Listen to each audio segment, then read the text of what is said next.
Bismillahirrahmanirrahim. I am Dr. Iram Imran, Professor and Head of Department Physiology at FRPMC.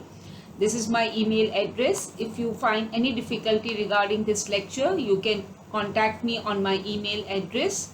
Today's the topic of my lecture is classification, mode of action and feedback control of hormones. These are actually two lectures for which I have made one presentation. Okay, now let's discuss the learning objectives of these lectures.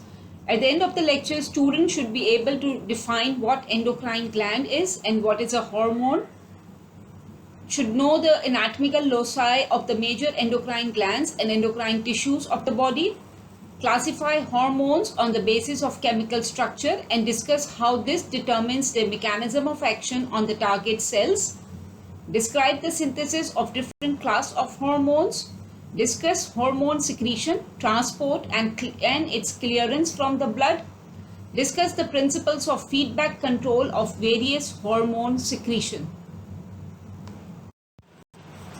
Okay, so as we all know that there are two major regulatory systems in the body, the nervous system and the endocrine system. The nervous system we discussed in the neuroscience module, that how it control the different functions of the body.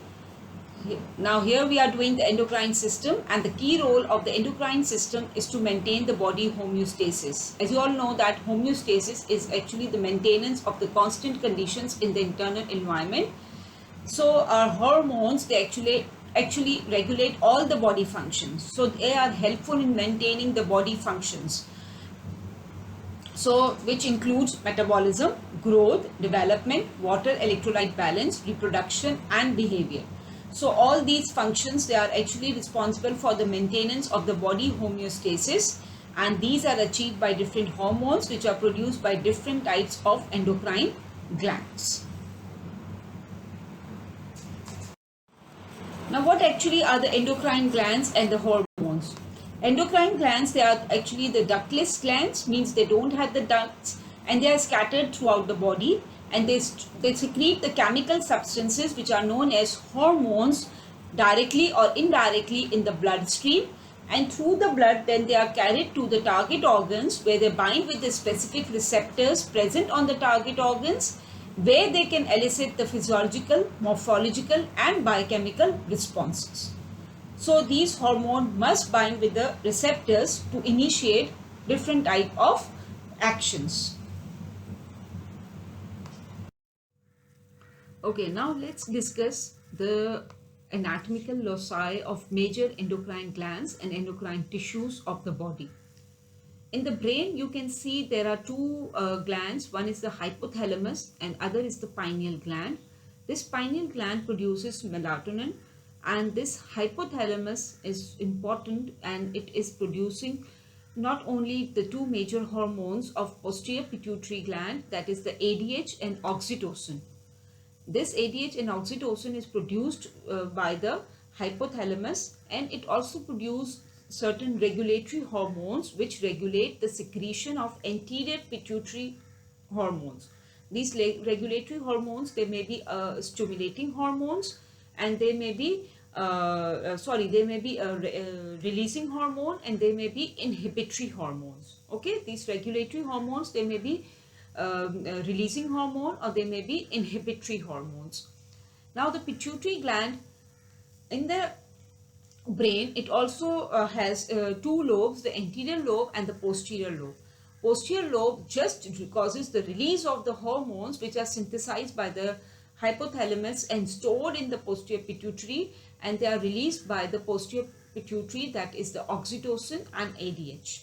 In the anterior lobe, we have ACTH, adrenocorticotropic hormone, thyroid stimulating hormone, growth hormone, prolactin, FSH, LH and melanocyte stimulating hormone. So these are the hormones which are released from the anterior pituitary gland. Now moving to the neck, we can see two glands, that is the thyroid gland, and associated with the thyroid gland on its posterior surface we have got parathyroid glands. The thyroid gland releases T3 thyroxine, T4 thyroxine, T3 triiodothyronine and calcitonin. The parathyroid gland, they release parathyroid hormone. Okay. Then in the neck we can see is the thymus, and the role of thymus we have discussed in the immunity, that how it causes the processing of the T lymphocytes and is responsible for the cell mediated immunity, and it produces a very important hormone that is known as thymosin. Okay, next in the heart we have got atrial natriuretic peptide and brain natriuretic peptide. It's named as brain natriuretic peptide, although it is released from the ventricles of the brain of the heart, but it's named so because it was first isolated in the brain tissue.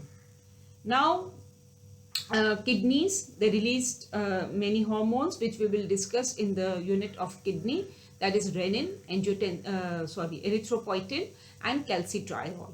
Okay.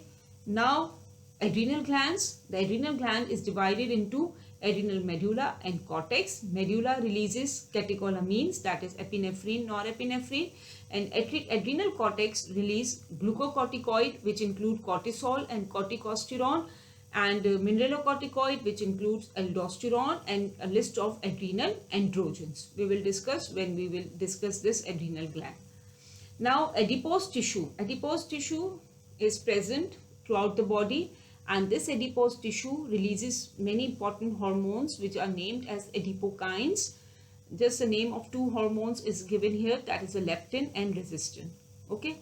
Then the digestive tract releases so many hormones, and they are named as GI hormones, and you will discuss when you will study the digestive tract. Pancreas. The pancreas releases very important hormone, insulin and glucagon. Beside this, somatostatin also released from the pancreas. Gonads. Gonads releases in males, there are the testes which releases specially testosterone and inhibin. In females, there are ovaries which release estrogen, progesterone and inhibin.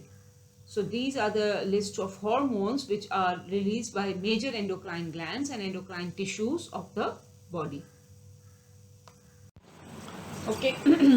So now look at this, that how the different hormones, they are classified. The hormones actually, they are classified in various ways, and one most important way is on the basis of chemical structure. And on the basis of chemical structure, the hormones can be proteins and polypeptide. It can be a steroid hormone, or they may be the derivatives of amino acid. Now the proteins and polypeptides. To remember the hormones which are included in the protein and polypeptides, remember the letter P. You will see that the hormones of pituitary, pancreas, parathyroid and few hormones of the placenta, 4 P's. Okay, these hormones which are starting with the P, they are included in the protein and polypeptide group of class. And beside this, there are 2 more hormones, that is the hypothalamic and the calcitonin. So all these hormones, they are included in the protein and polypeptide group, and the majority of the hormones, they belong to this class. Okay.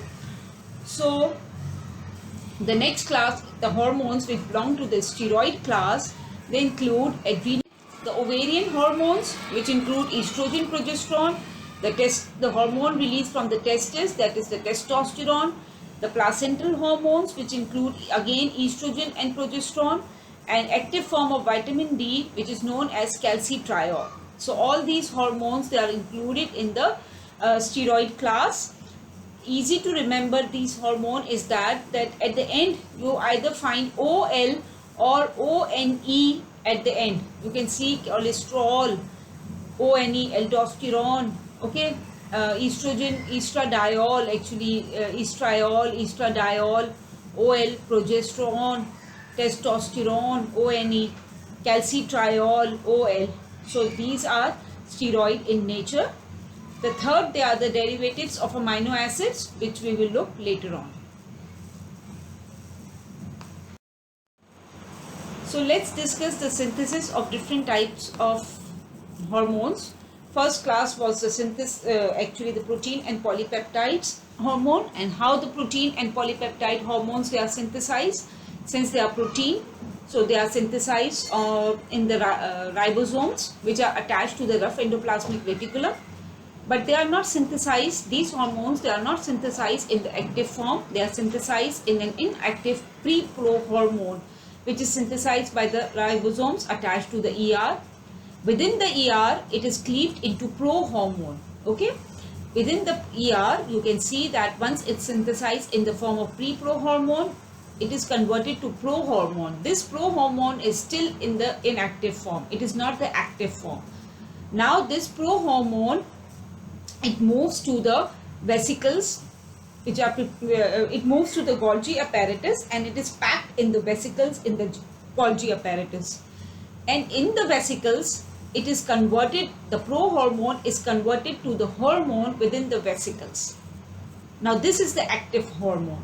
Now once its hormone is formed in the vesicle, it remains stored over there until appropriate stimulus arises. So when an appropriate stimulus arises, this active hormone is released via exocytosis, and then it is carried to the specific target tissue to produce the appropriate physiological response. So this is how the protein and the peptide hormones, they are synthesized.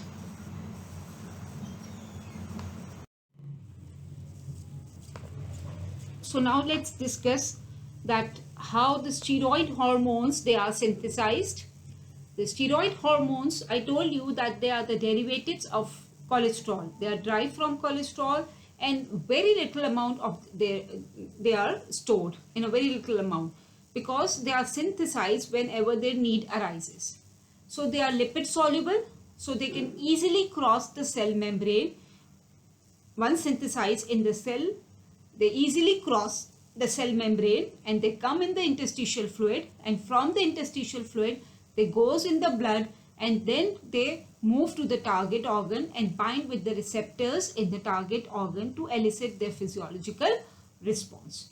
Here we have I have shown you the synthesis of different hormones, which are actually the hormones of the adrenal cortex, and you can see here that they are all derived: aldosterone, cortisol, testosterone, estrogen. They are all steroid hormones, and they are the adrenal cortical hormones, and all are the derivatives from a common precursor which is known as the cholesterol. So this is how the steroid hormones, two things very important, that they are synthesized by the cholesterol. Their precursor molecule is the cholesterol, and they are lipid soluble, so they can cross the cell membrane easily, comes in the interstitial fluid, moves to the blood and binds with the target organ receptors. Okay, now let's discuss that what are the hormones which belong to the derivatives of amino acids. We discussed two structurally that we have three types of hormones: the protein hormones, the steroid hormones. We have discussed the protein and the steroid hormone synthesis. Now we will discuss that how the hormones which are the derivative of amino acids, how they are derived.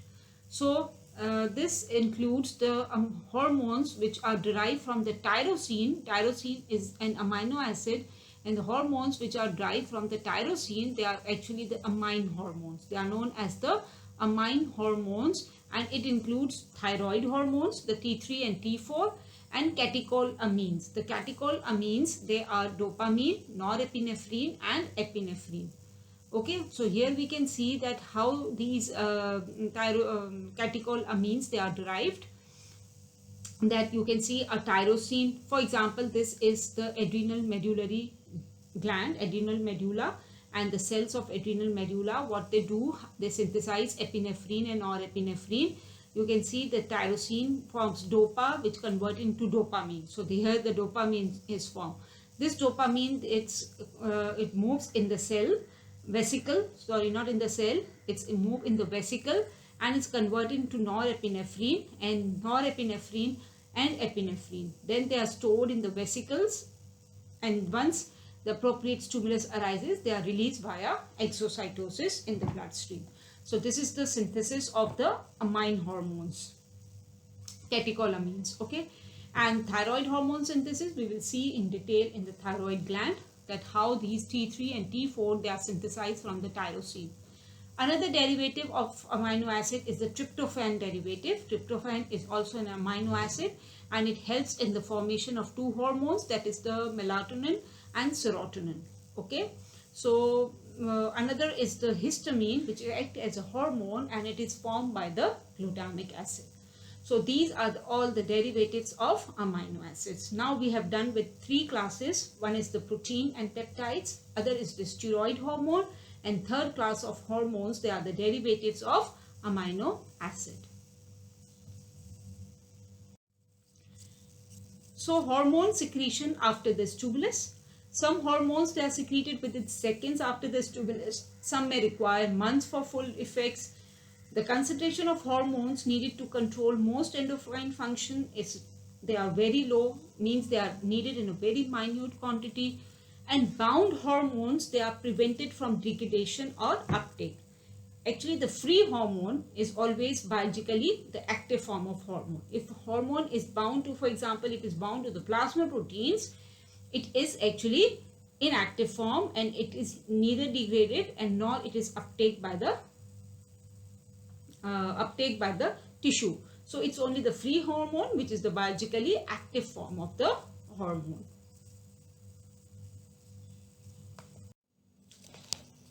Okay, now we have discussed the synthesis of all the three types of hormones. Now let's discuss that how these hormones, they are transported in the blood. For this purpose, we have divided the hormones in a water soluble and a lipid soluble, or we can say that hydrophilic hormones and the hydrophobic hormones.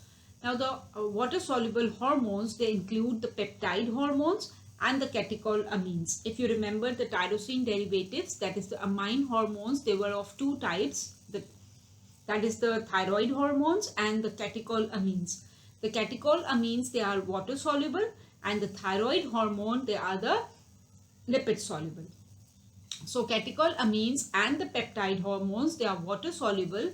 That's why they can be transported in the blood in the free form. You can see this free hormone, they are actually the protein or the peptide hormones, and the catecholamines means they do not bind with the plasma protein, they are dissolved in the plasma and they can move in the interstitial fluid and they bind with the receptors present in the cell membrane.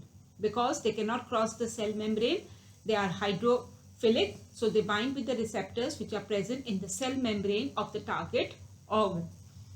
The second class of hormones, they are the hydrophobic or the fat soluble hormones, which include steroid hormones and the thyroid hormones.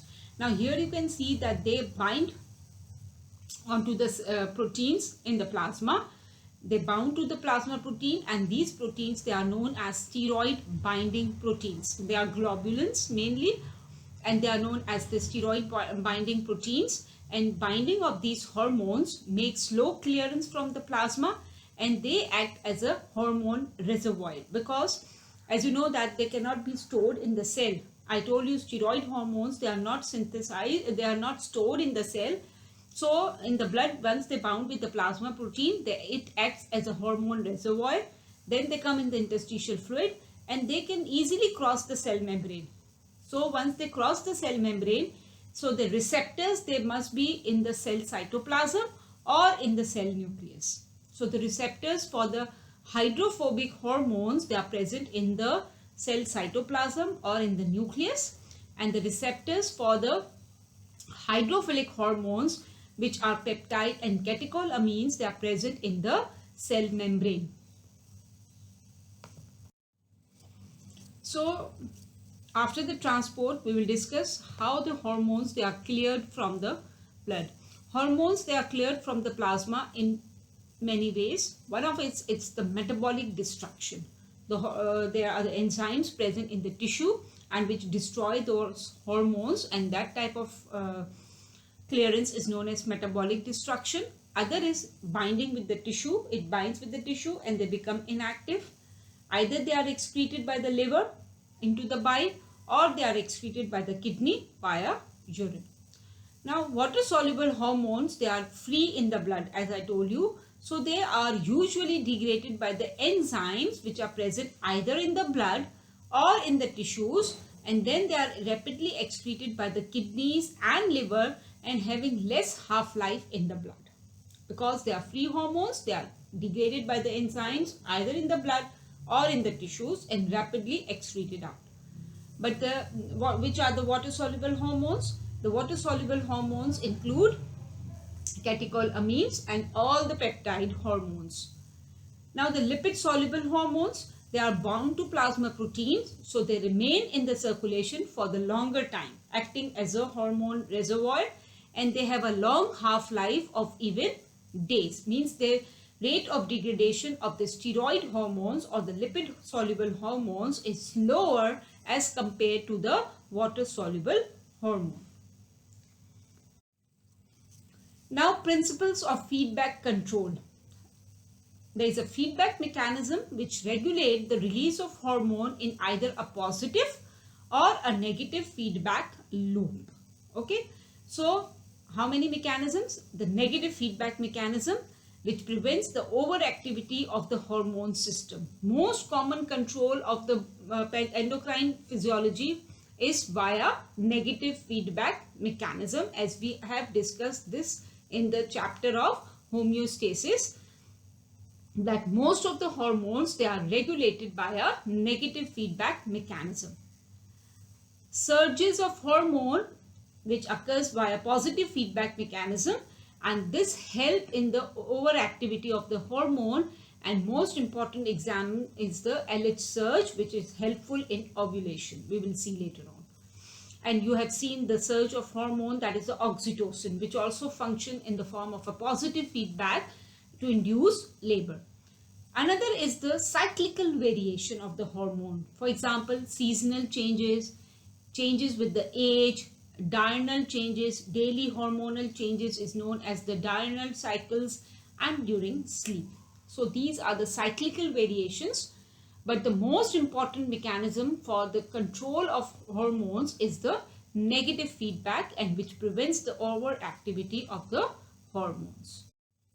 So here we can see that how the negative feedback is preventing the overactivity of the hormone, that hypothalamus is releasing the releasing hormone, that is the thyroid releasing hormone, which act on the anterior pituitary and which release the thyroid stimulating hormone, and which acts on the thyroid gland to release the thyroid hormones.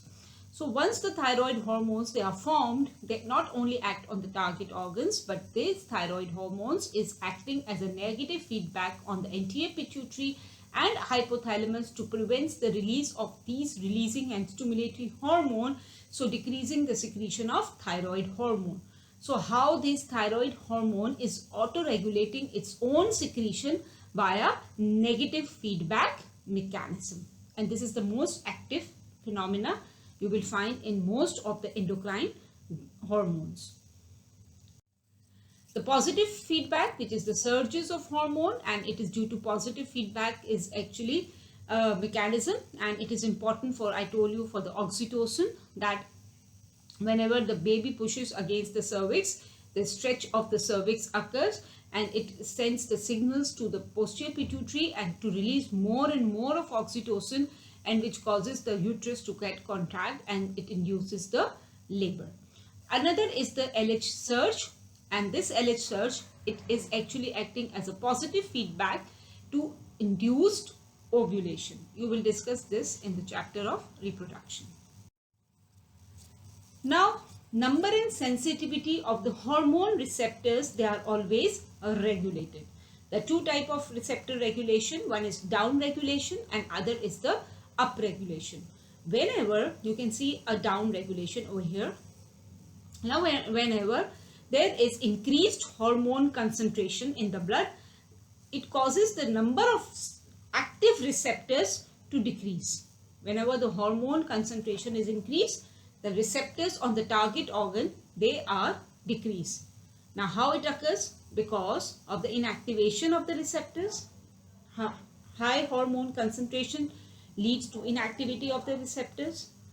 Inactivation of the intracellular signaling mechanism, it may be reduced. Receptors are normal, but there is decrease in the activity of the intracellular signaling pathways, temporary sequestration of receptors to the inside. These receptors, they move inside and now they are not available to bind with the hormone, or the destruction of receptors by the lysosomes, or the decreased production of the receptors. Because hormone concentration is more, so prevents its overactivity, there is the down regulation of the receptors.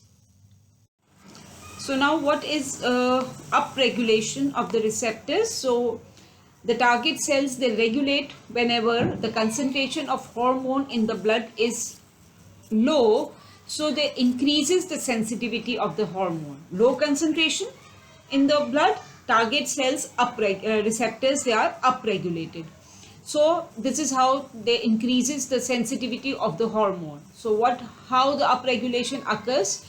This is upregulation. You can see the concentration of the hormone over here is very less. So the receptors, they are upregulated. So to increase the sensitivity of that little amount of hormone, upregulation occurs whenever a cell produces more number of receptors. You can see the receptor numbers is now increased in response to low concentration of the hormone, or there may be the decreased degradation of the receptors, or by activating the already present receptors.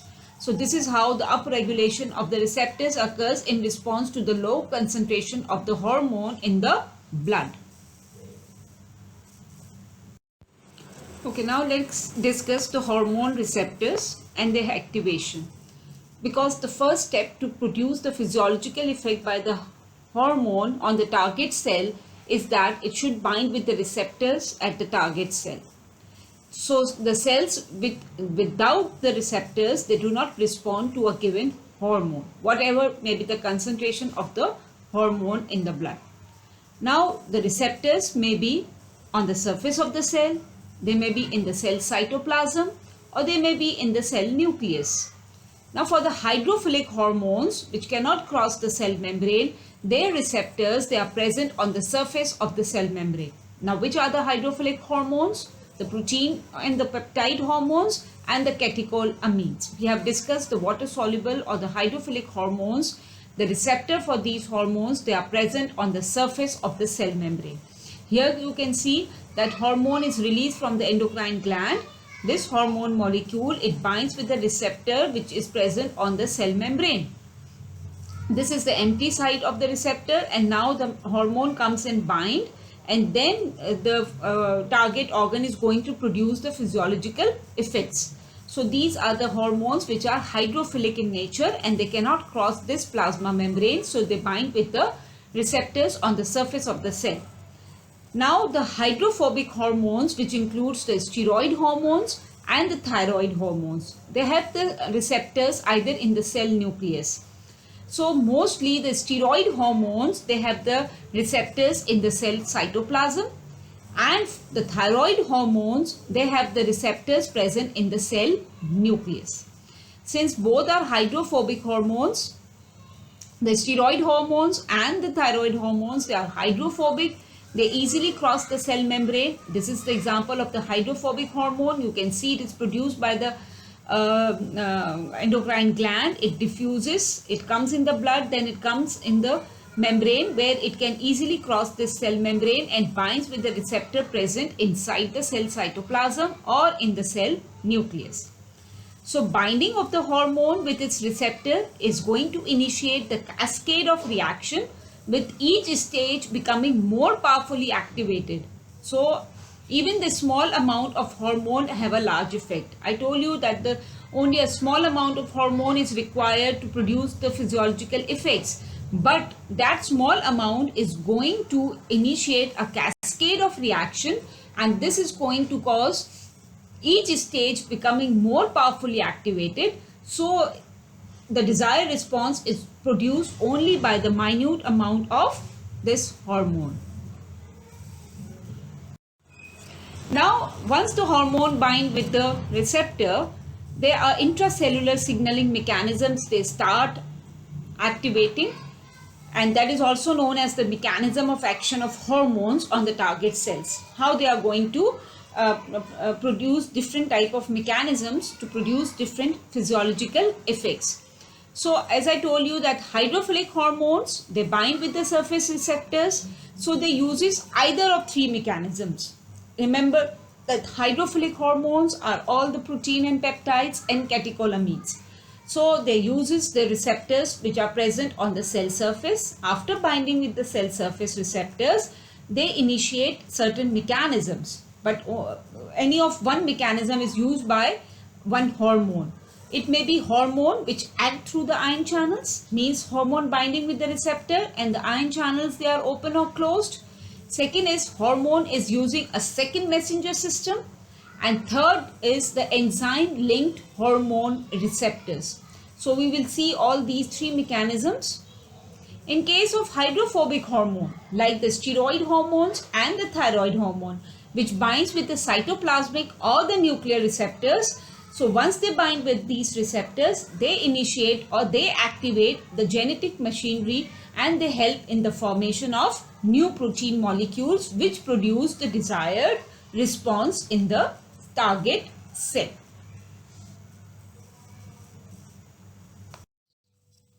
Now hormones, there is one class of hormones which are acting through the ion channels. Okay, so what happens that these are the ion channel linked receptors.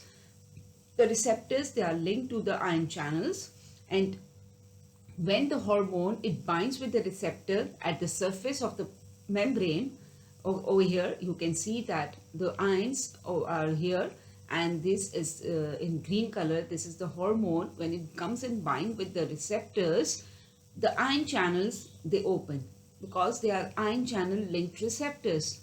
Whenever the signal molecule, here in the case is the hormone, it comes and bind, it opens the ion channels, and binding opens this. For example, this is the acetylcholine channel at the neuromuscular junction, and binding causes the movement of ions, and this ion movement will produce the desired effect, will generate the electrical impulse, or it may be generating the graded type of potential and produces the action potential. So this example is of acetylcholine on the neuromuscular junction, where the binding of the hormone opens the ion channels. Now the hormones using the second messenger system. Now that we said that hormones, they bind with the protein, peptides and catecholamines. They are water soluble and they bind with the receptors which are present on the cell surface, and they are usually G protein coupled. So let's see what is actually the G protein coupled receptors. Here you can see that the receptor, simple, first I tell you this type of receptor, it is moving several times through the membrane, and it has a G protein which is found on the inner surface of the protein head. G protein, why it is known as the G protein? Because it is bound to GTP. If it is bound to GTP, it is active form, and if it is bound to GDP, here it is bound to GTP, means it's the active form, and once it is bound with the GDP, it is the inactive form of protein head. So inactive protein, now this is the inactive type of protein. We can see that it is not, G protein is not activated because there is no binding of the signal molecule. So the receptor is empty over here, and you can see that the inner surface of the receptor is linked to this G protein, and this G protein is bound with GDP. That's why it is the inactive form. This inactive form has three subunits. You can see clearly the alpha, the beta and the gamma subunit, and GDP is attached to the alpha subunit. Now when appropriate this hormone comes and bind with the receptor, this GDP is released and GTP attaches to the cell surface, to the alpha subunit, and once the GTP comes and bind, it is now getting activated. So now once the alpha subunit gets activated, this alpha subunits break away.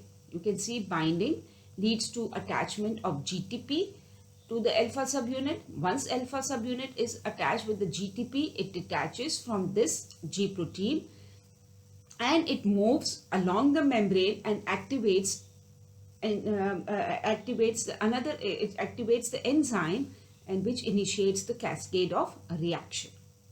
Now you can see this alpha subunit is binding to a protein which is present in the cell membrane, and this then initiate the cascade of reactions, and they produce many second messengers, and those messengers now produce the desired response by the cell. So this is the picture of the target cell, where how the signal molecule or the hormone activates the enzymes which initiates the cascade of reactions, resulting in the formation of second messengers which then produce this desired cellular responses. Now what cellular responses they are produced? First of all, if these alpha subunits, they activate the enzyme adenyl cyclase. What happened? Now first messenger over here, when binds with the receptor, okay, GTP gets attached to the alpha subunit, and this alpha subunit binds with the protein which is present in the cell membrane. This is an enzyme which is present in the cell membrane that is known as adenyl cyclase. So once G protein activates the adenyl cyclase, what will happen? This adenyl cyclase breaks the ATP. Since it's the enzyme, it is going to break ATP into cyclic AMP. Now this cyclic AMP once formed, it acts as a second messenger. Now the function of the first messenger, that was the hormone, is now finished. It was acting as the first messenger. Now who is going to produce the desired effect in this cell? It is the second messenger. This cyclic protein, this cyclic AMP now activates another protein which is known as protein kinase A. Okay, so kinases are with the phosphorylation, they do the phosphorylation. So whenever this protein kinase A gets activated, it will cause the phosphorylation. Phosphorylation of the proteins, and these phosphorylated proteins, they will produce the desired effects in the cell. So how this hormone is acting, this is the mechanism of action of hormone. Here it is shown the mechanism of action of epinephrine. When epinephrine binds with the G protein coupled receptor, G protein gets activated, which activates adenyl cyclase, which converts ATP into AMP, cyclic AMP, which activate protein kinase, which causes the phosphorylation of the enzymes. Actually, it activates the process of phosphorylation in the enzymes, all those enzymes which causes the glycogen conversion into glucose. So how the epinephrine increases the glucose level in the blood? By acting through this mechanism of action, that in the liver cell, how it converts the glycogen into glucose. So this is glycogenolysis, in which glucose is formed. So the desired effect is produced by this cyclic AMP, which is the second messenger, and this ultimately leads to the production of large amount of glucose through glycogenolysis. Okay, now let's discuss the name of the hormones which are using cyclic AMP as a second messenger. You need to know these. They come in their in your MCQs.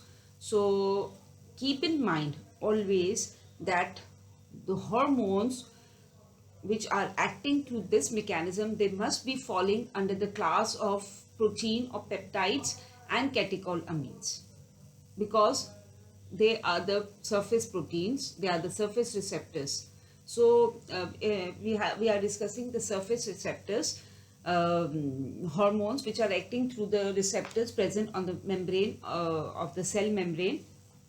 So only those hormones will be there which are protein, polypeptides or catecholamine. Okay, so out of this, which hormones they uses the cyclic AMP as a second messenger. So these are the hormones of the you can see here that this is ACTH. This is the hormone from the anterior pituitary. Okay, the angiotensin 2,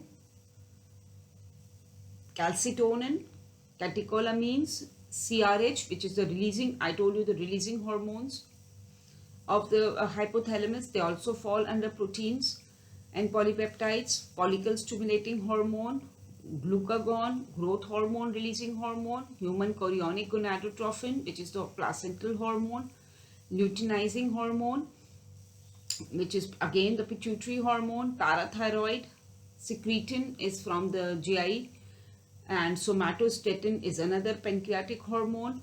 Thyroid stimulating hormone, and ADH or the vasopressin via V2 receptors is acting through the cyclic AMP as a second messenger system for its action.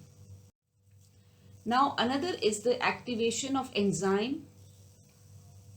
another enzyme which is phospholipase C. Now they are same, that binding with the hormone, when comes and bind with the receptor, it's a G protein. As I told you that most of the receptors which are present on the cell membrane, they are G protein coupled receptors. So binding of the hormone with the receptor causes the activation of the G protein. This G protein, once get activated, its alpha subunit goes and bind with, not here in this case with the adenyl cyclase, instead it is binding with the phospholipase C.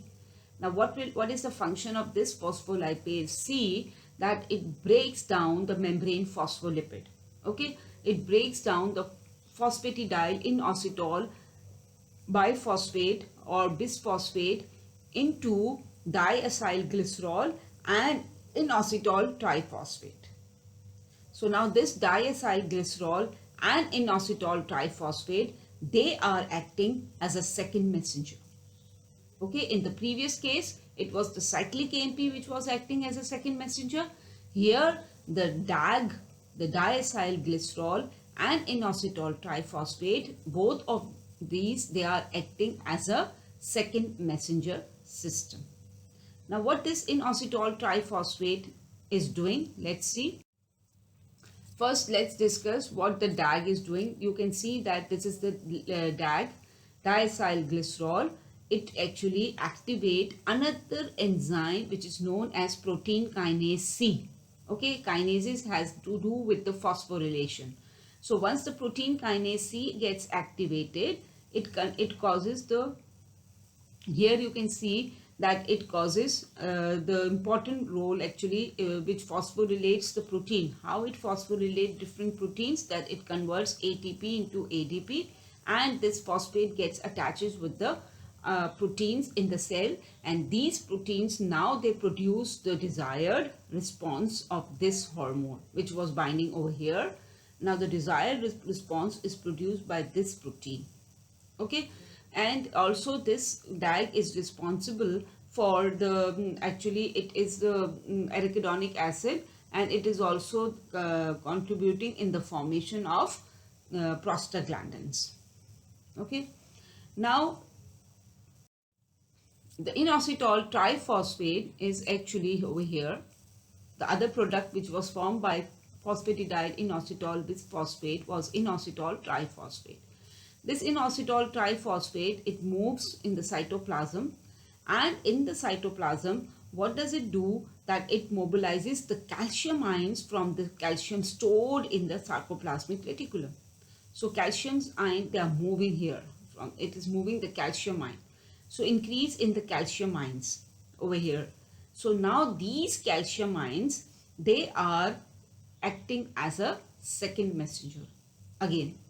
So these calcium ions, they act as a second messenger which activates the calmodulin, and this calmodulin calcium complex then activated the kinases. If you remember the smooth muscle contraction, this uses the same pathway, that calcium binds with the calmodulin which activates myosin light chain kinases. Okay, and this kinases then phosphorylate the proteins, and these proteins will produce the desired response. Okay, so myosin light chain kinase gets phosphorylated by this protein kinase, and the protein over here is in the smooth muscle, it's named as myosin light chain kinases. Once activated, the myosin heads get phosphorylated, and once the myosin head get phosphorylated, the contraction of the smooth muscles takes place. So this is a very important mechanism which occurring in the smooth muscles. Now, which hormones uses this phospholipase C as a second messenger? So for this, again, you have to remember all those hormones which are under the heading of protein, peptides and catecholamines. Simple. don't think of steroid or the thyroid hormone. Don't think of the hydrophobic hormones. Just focus on the hydrophilic hormones. Now, which type of hydrophilic hormones they are included over here? They are actually those hormones which are causing the smooth muscles to contract. Okay, so angiotensin 2, it causes the vascular smooth muscles contraction.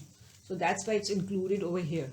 Okay, so it is using the phospholipase C as a second messenger.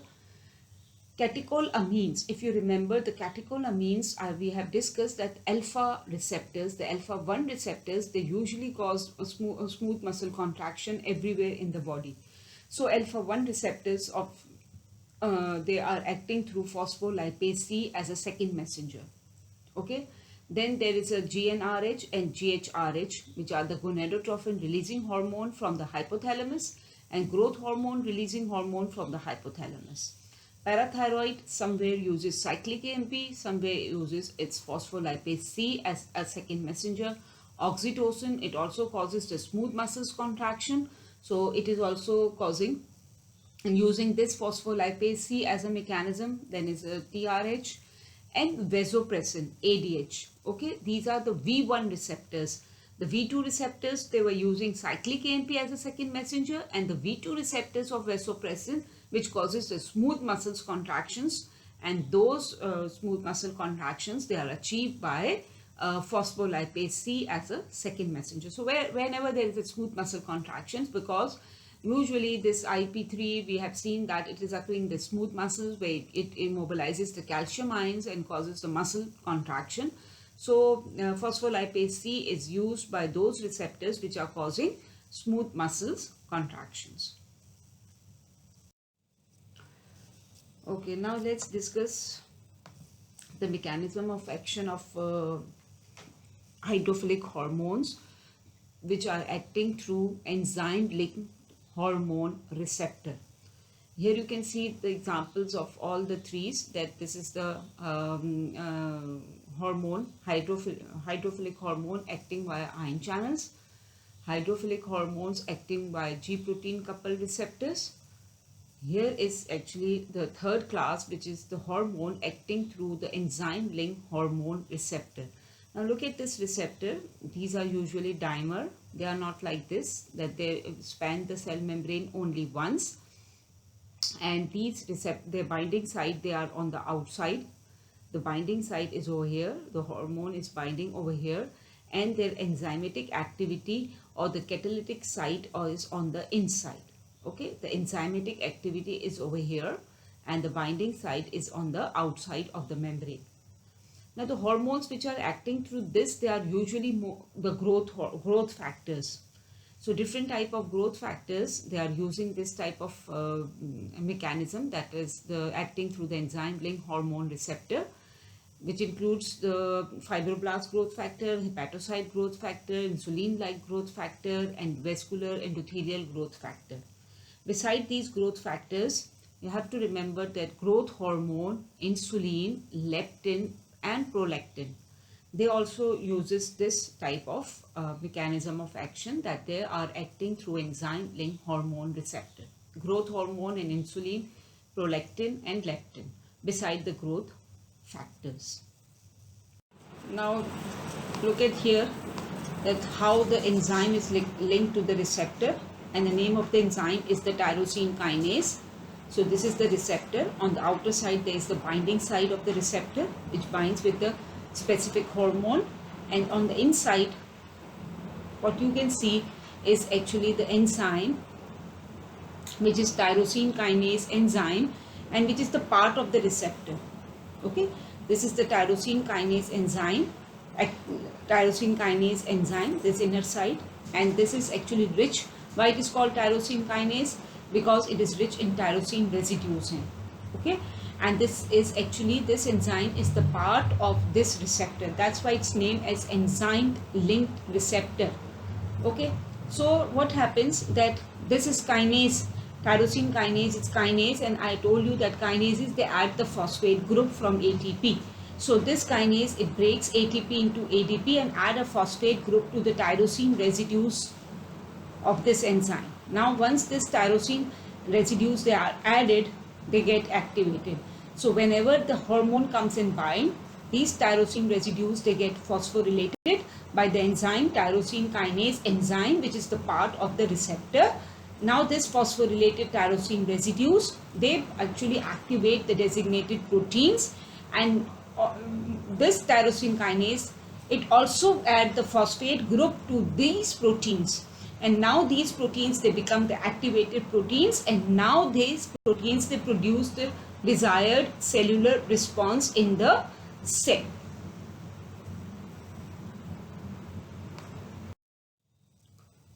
Now we have discussed the mechanism of action of the hydrophilic hormones.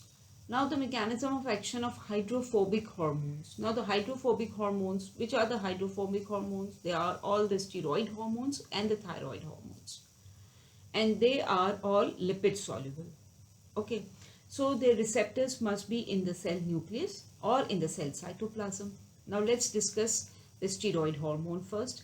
The steroid hormone, it may be adrenocortical hormones, gonadal steroid hormones. Okay, so what happens once, or it may be a vitamin D, when it passes through the, since they are lipid soluble, they diffuses easily through the membrane, they are going in the cytoplasm.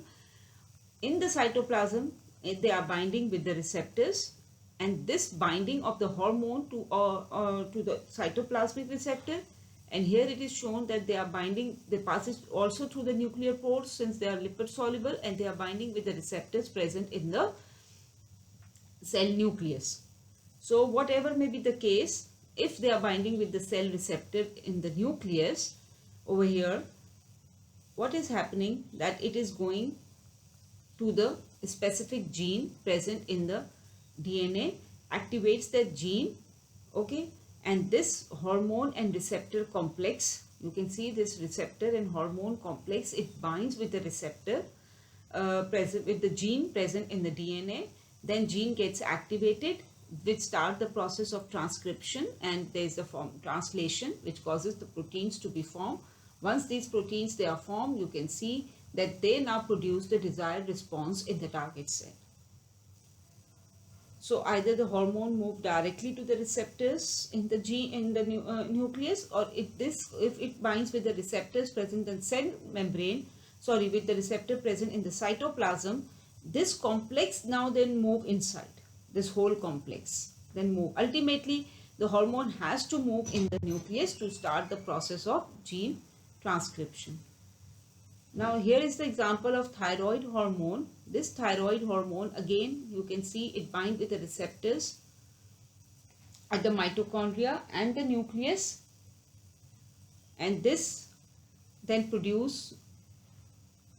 this then goes inside the cell where it binds with the DNA, gene activation, transcription, translation, protein synthesis, and target organ response. So ultimately the protein which are produced during this translation process after the activation of gene produce the desired response in the cell. So this is the mechanism of action of the thyroid hormone. It almost similar, but usually the receptors for the thyroid hormone, they are present in the cell nucleus. So hydrophobic hormones, it acts on the genetic machinery of the cell. So here are the mechanism, summarized form, that which hormone uses the which mechanism of action. Now the simplest one are the hydrophobic hormones, that are the steroid hormone that uses the steroid hormone mechanism. They are glucocorticoids, mineralocorticoids, estrogen, progesterone, testosterone. This glucocorticoids includes cortisol, corticosterone, 1,2,5-dihydrocholecalciferol, which is the active form of vitamin D, and that is also known as calcitriol, thyroid hormones. Okay, so usually I told you that they end with O and E or OL, so it's easy to remember, and thyroid hormone. Once you know that which hormones are lipophilic hormones or hydrophobic hormones, you can easily tell that the mechanism of action is via gene transcription and translation. Now, the tyrosine kinase mechanism is also very simple. You have to remember the insulin, growth hormone, and prolactin. And beside this, this is the insulin growth factor 1. And beside this, we have different types of growth factors included in this mechanism. These mechanisms, they are simple. But the mechanism, another simple is the phospholipase C actually. The phospholipase C mechanism is used by those receptors which are actually ultimately causing the is used by those hormones which are using smooth muscle contraction. So for this you can remember easily that angiotensin 2 causes powerful vasoconstriction. So it uses this mechanism. Alpha 1 receptors, they uses smooth muscle, they causes smooth muscle contraction. Oxytocin, contraction of the uterus. Vasopressin V1 receptors, they are actually acting via phospholipase C mechanism, because all of these usually they are causing the smooth muscle contraction. Guanylate cyclase, like cyclic AMP, there is another mechanism which is the cyclic GMP, which is used by atrial natriuretic peptide, which is released from the atria of the heart, and nitric oxide. They use the guanylate cyclase mechanism as the second messenger system. Now, what is not included in all these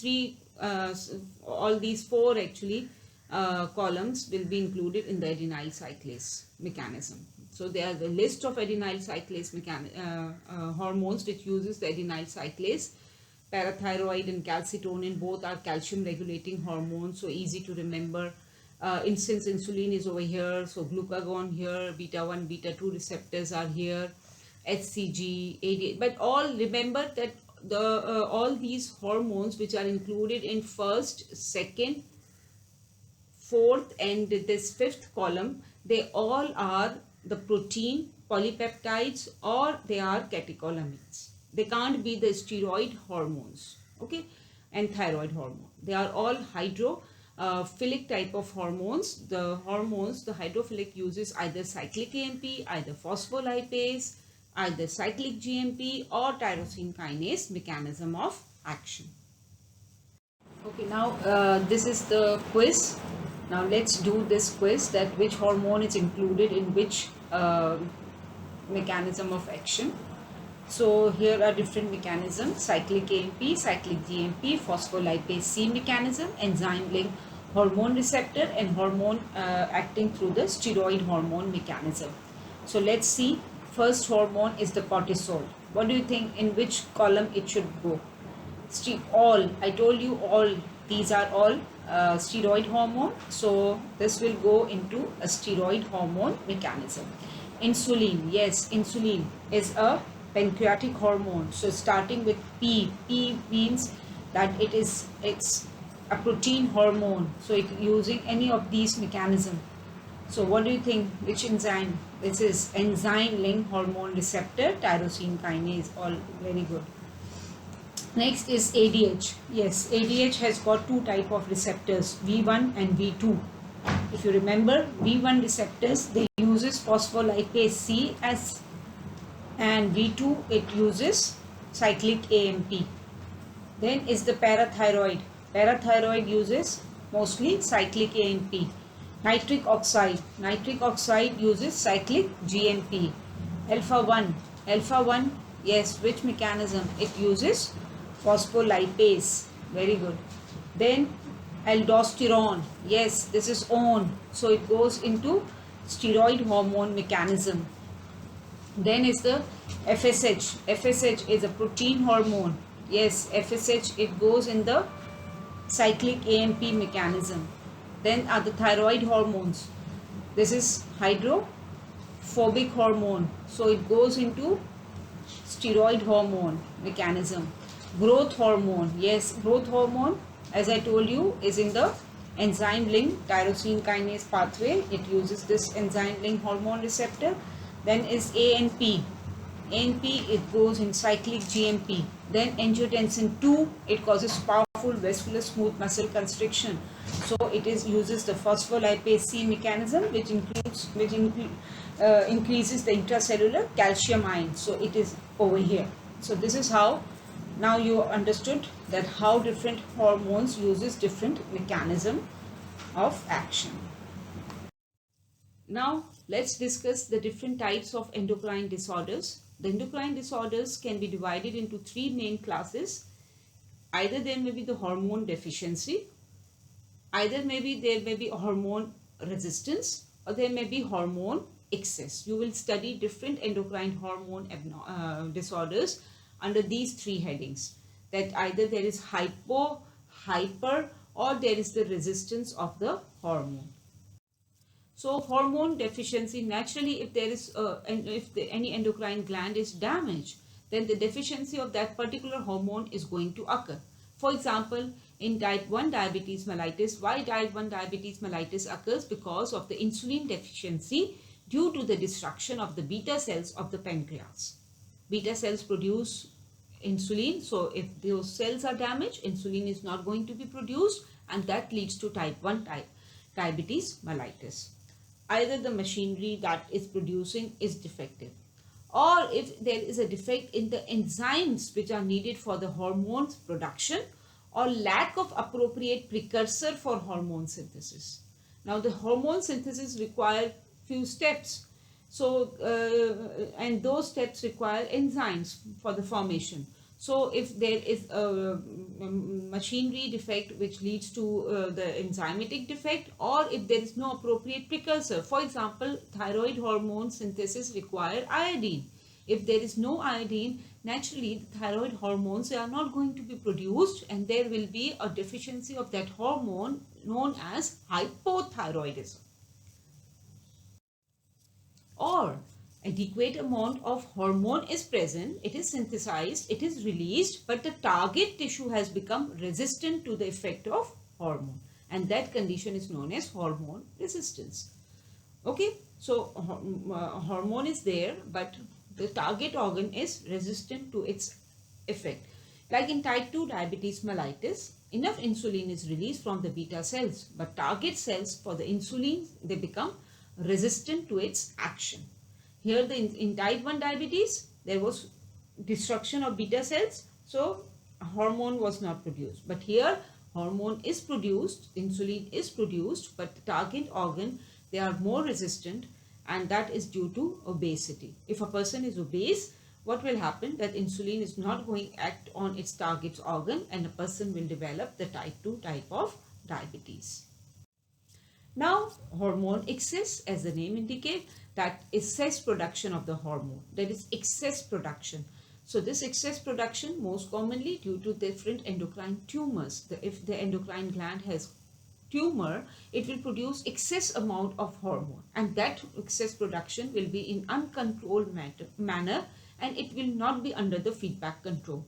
As you all know that the hormone control their own secretion through the negative feedback mechanism. But since it's the uncontrolled production, nothing is being controlled, no feedback mechanism is controlling, there is a tumor, and tumor is producing over and over amount of hormone. So this leads to hyper secretion of hormone. For example, hyper secretion of growth hormone in children will cause gigantism. A children will become overgrow, and that condition will known as the gigantism because of the overproduction of the growth hormone by the pituitary tumor.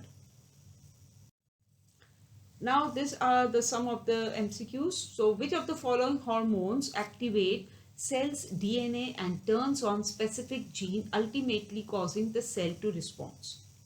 Now what is actually here the keywords? Look at for the keyword that it is activating the DNA.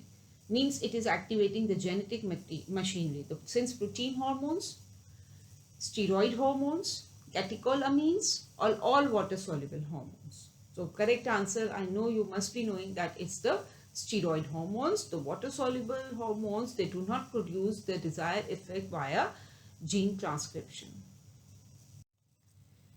The release of calcium ions from endoplasmic reticulum can activate various enzymes causing cell to respond. Which of the following hormone ultimately initiate the release of calcium ions? Now this is the mechanism of action, that is through the calcium ions which are released and which causes the muscles to contract. Does steroid hormones do this, or the lipid soluble, water soluble, or thyroid hormones? So steroid, lipid and thyroid hormones, they are all hydrophobic type of hormones, so they don't use this mechanism, and this mechanism is used by the water soluble hormones.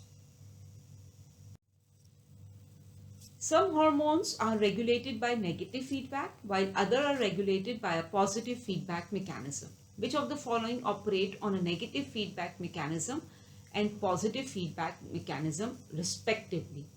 Now you have to look at negative feedback and positive. Does insulin act via negative? Yes. And does oxytocin feedback act via positive? Yes. So I think this is the correct answer. Let's discuss the other points. Prolactin, it's act via negative, but glucagon doesn't act via positive, it acts via negative. Oxytocin acts via positive, not by negative, and insulin by negative but not by positive. Okay, next, some hormone affect a cell by binding to hormone receptor while others diffuse in the cell. The hormones that bind to the membrane receptors are called, yes, which binds to membrane receptors, are they lipid soluble, water soluble, or cyclic? Naturally they are water soluble. And the hormones that diffuses in the cell are water soluble, lipid soluble, or water soluble? They are lipid soluble. So the answer is B. In the first blank there is water soluble. In the second blank this is the lipid soluble. Thank you students. Thanks for listening. Any queries you can contact me on my email address. Stay safe.